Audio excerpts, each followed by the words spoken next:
हैं आपकी? हमारी महत्वपूर्ण 5 मांगे हैं। 25 जुलाई 2017 पर माननीय उच्चतम न्यायालय द्वारा समायोजन रद्द होने के उपरांत 8 अगस्त को भारत सरकार द्वारा एक राजपत्र जारी किया गया, जिसमें उसी पद पर रहते हुए योग्यता बढ़ाने के लिए समय दिया गया है, जिसका उदाहरण है उत्तरांचल में इस प्रकार से सरकार ने शिक्षा मित्रों का समायोजन कर दिया और उनको समय दिया गया है 4 साल योग्यता बढ़ाने के लिए।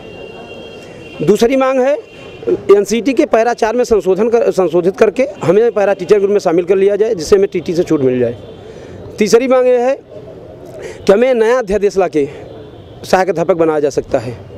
समान कार्य समान वेतन माननीय उच्चतम न्यायालय का आदेश है, हमसे वही काम लिया जा रहा है, उन्हीं बच्चों को पढ़ाया जा रहा है, उन्हीं विद्यालय में पढ़ाया जा रहा है।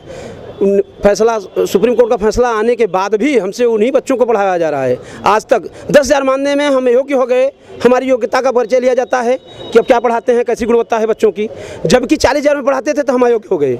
हमसे किस अधिकार से पढ़वाया जा रहा है उसी 10,000 में उन्हीं बच्चों को। बिल्कुल जब तक हमारी मांग नहीं मानी जाती, अब हम अपना संघर्ष आज से शुरू किए हैं। हमारा 3 दिवसीय धरना है, अब लगातार जरूरत पड़ेगी प्रदेश मुख्यालय में। और आपसे बता दें, प्रधानमंत्री जी का जब भी कार्यक्रम बनारस में लगेगा, सारे प्रदेश के शिक्षा मित्र वहाँ इकट्ठा होंगे और तब तक वहाँ से हम नहीं हटेंगे जब तक प्रधानमंत्री जी हमसे वार्ता नहीं कर लेते। क्योंकि जब अखिलेश जी की सरकार थी, प्रधानमंत्री जी बनारस में वादा किए थे शिक्षा मित्रों की जिम्मेदारी मेरी। माननीय मुख्यमंत्री जी गोरखपुर के धरने में हमारे पहुंचे थे और कहे थे कि उत्तर प्रदेश सरकार इनके लिए अध्यादेश लाए, हम केंद्र से पास करवाने की जिम्मेदारी अपनी लेते हैं। लेकिन आज स्वयं मुख्यमंत्री हो गए तो उस संदर्भ में कोई वार्ता नहीं करना चाहते।